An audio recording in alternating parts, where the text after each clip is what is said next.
नमस्कार सर। जी नमस्ते। सर आज हमारे बीच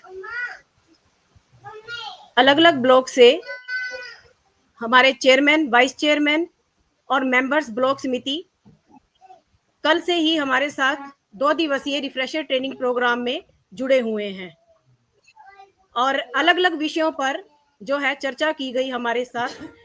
और जिस तरह से पंचायती राज एक्ट के बारे में बताया गया, आरटीए एक्ट के बारे में बताया गया, एग्जीक्यूशन ऑफ वर्क के बारे में जो है बताया गया, किस तरह से टेंडर फ्लोट किए जाते हैं उसके बारे में चर्चा की गई और कितने लाख तक की लिमिट किस किस विषय में बताया गया, किस तरह से पावर है हमारे एग्जीक्यूशन वर्क के लिए।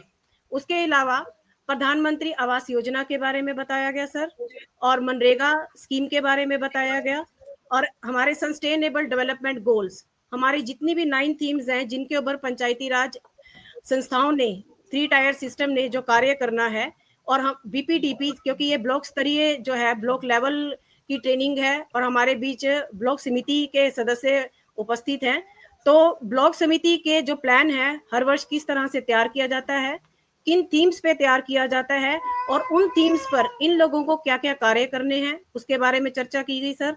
और इसके साथ साथ ई ग्राम स्वराज पोर्टल के बारे में जो है डिटेल में चर्चा की गई। और सर हमारे साथ ये 2 दिन से हमारे अलग अलग ब्लॉक से उपस्थित हैं, हमारे साथ यहाँ जुड़े हुए हैं। अग्रोहा ब्लॉक है सर, हमारे साथ हथीन ब्लॉक है, राई ब्लॉक है, और इसके साथ साथ मूनक ब्लॉक और हिसार फर्स्ट। सर अलग अलग 18 ब्लॉक हमारे बीच उपस्थित हैं कल से। तो मैं सर आपका बहुत बहुत स्वागत करती हूँ और मैं अपने प्रतिभागियों को भी ये बताना चाहूंगी कि हमारे बीच निदेशक हरियाणा ग्रामीण विकास संस्थान नीलोखेड़ी जो हमारे साथ जुड़े हुए हैं। और सर मैं आपसे अनुरोध करती हूँ कि आप अपने विचारों और वाणी से हमारे प्रतिभागियों को मार्गदर्शन दें, प्लीज सर। बहुत धन्यवाद डिम्पी जी। और सबसे पहले मैं इस कार्यक्रम में आपके परिसर में पहुंचे हुए प्रदेश के अलग अलग हिस्सों से अलग अलग खंडों के जो निर्वाचित प्रतिनिधि आए हैं, ब्लॉक समितियों के सदस्य हैं, कुछ पदाधिकारी भी हो सकते हैं, ये वे हैं जिनका प्रशिक्षण जब उनकी बारी थी तब नहीं हो पाया, किसी वजह से वे अपनी निर्धारित पारी में नहीं खेल पाए, अपनी बारी में नहीं पहुंच पाए, छूट गए थे।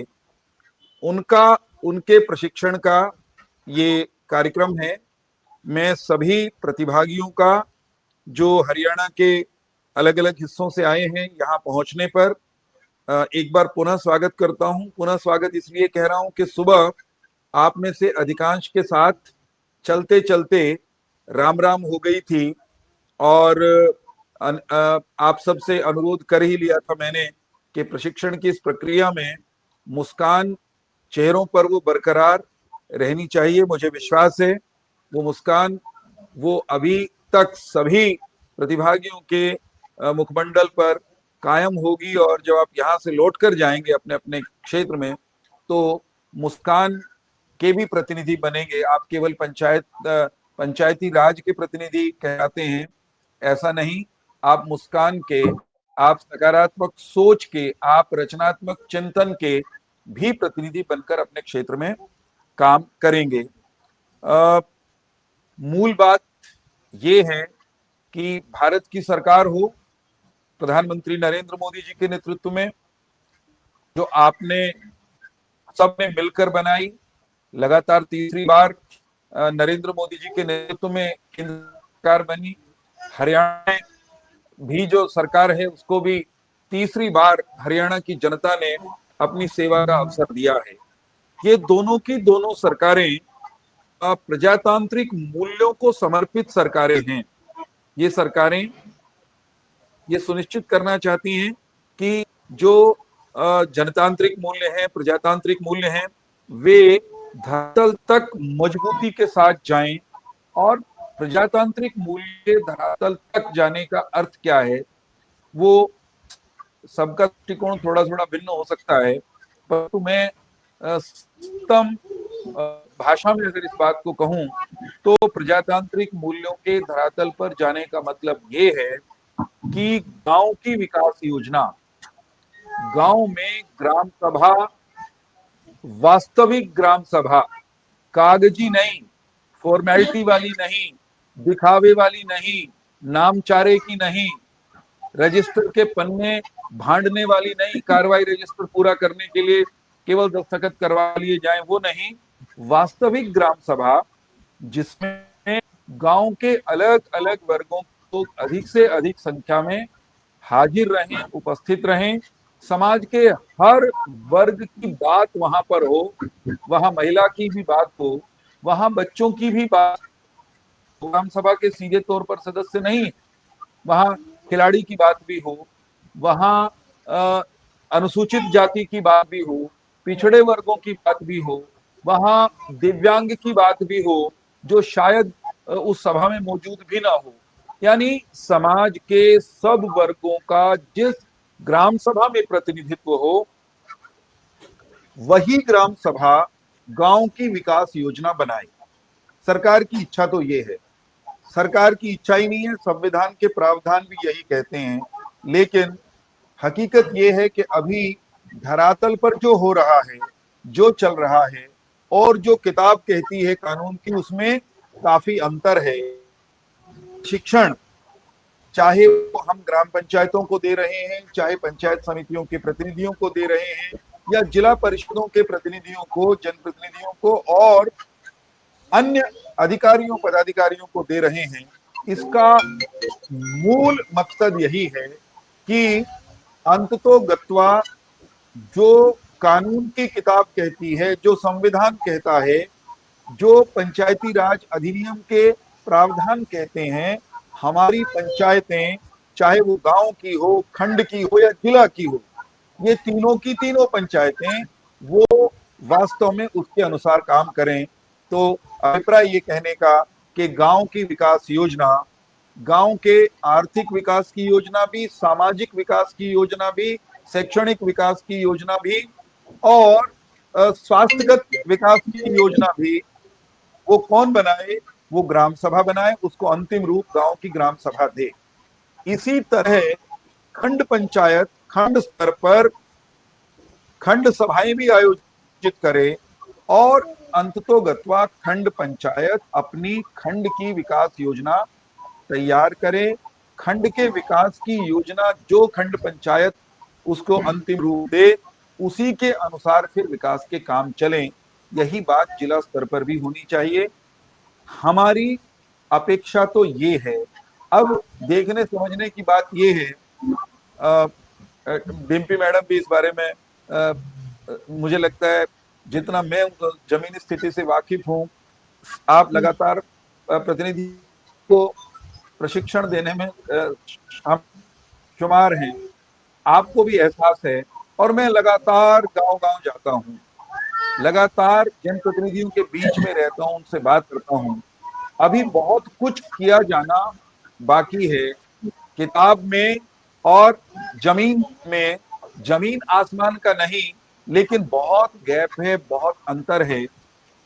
मैं उम्मीद करता हूं कि इस 2 दिन के प्रशिक्षण के बाद जब आप लौटेंगे अपने अपने खंड में, तो उस गैप को, उस अंतर को, उस फासले को, उस खामी को आप पाटने का प्रयास करेंगे, उसको दूर करने का प्रयास करेंगे।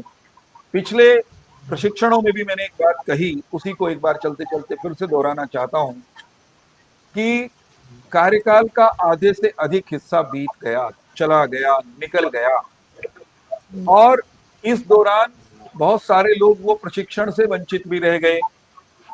किस तरह से खंड की पंचायत को, ब्लॉक समिति को, पंचायत समिति को काम करना है, क्या क्या आपके अधिकार हैं, इसका सबको प्रशिक्षण समय पर नहीं मिल पाया परिस्थितिवश।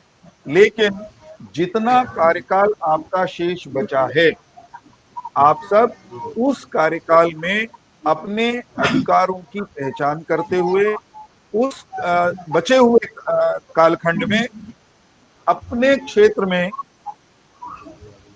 न कुछ करने की योजना जरूर बना लें, कुछ ना कुछ ऐसा कर गुजरने का सपना जरूर देख लें जिसके कारण आपको आने वाले समय में याद किया जाए। आपके बाद जो लोग चुनकर आएंगे, हो सकता है आप भी दोबारा कभी चुनकर आ जाओ, अपने अपनी खंड पंचायत में, जिला परिषद में पहुंच जाओ। हो सकता है अपने में कोई ऐसा भी हो जो कल को विधायक के रूप में हरियाणा के विधानसभा में पहुंचे। लेकिन जब आपको पंचायत समिति के सदस्य के रूप में काम करने का मौका मिला है, तो कुछ ना कुछ ऐसा तो करके जाइए जिसका उदाहरण आप भी गर्व से दे पाए कि मैं ब्लॉक समिति का मेंबर बना था, उपाध्यक्ष बना था, अध्यक्ष बना था, मैंने ये लीग से हटकर काम किया, अद्भुत काम किया, बेहतरीन काम किया। ये बिना नहीं कर पाओगे, मजबूत संकल्प के नहीं कर पाओगे।